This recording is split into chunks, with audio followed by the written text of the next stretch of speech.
ইউনূস তার ইনিংস শেষ করতে যাচ্ছে।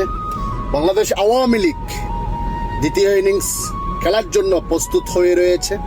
যে ইনিংসটা খুবই ভয়ঙ্কর হতে যাচ্ছে, যেই দলের অধিনায়ক আমাদের বঙ্গবন্ধু তনিয়া জননেত্রী শেখ হাসিনা, সে দলের খেলোয়াড় হলাম আমরা যারা তৃণমূলটা।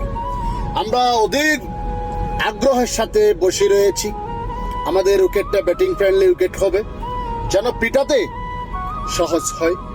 সুতরাং দিন শেষে ওভারঅল বাংলাদেশ আওয়ামী লীগের জয় হবে ইনশাআল্লাহ। কারণ আমাদের দলে কিছু পারফর্মার রয়েছে যারা খুব ফর্মে রয়েছে, এখন দুর্দান্ত ফর্মের মধ্যে তারা এখন অধিক আগ্রহে বসে রয়েছেন, যেন তারা তাদের ফুল পারফরমেন্সটা করতে পারে। দলের জননেত্রী শেখ হাসিনা হচ্ছে আমাদের দলনায়ক, এবং আমরা খেলবো টপ অর্ডারে, রাজপথে, মাঠে ঘাটে, সব জায়গায়। সুতরাং ব্যাটিং ফ্রেন্ডলি উইকেট হবে বলে আশা করতেছি, খুব তাড়াতাড়ি মারতে যেন সহজ হয়। বাই, জয় বাংলা।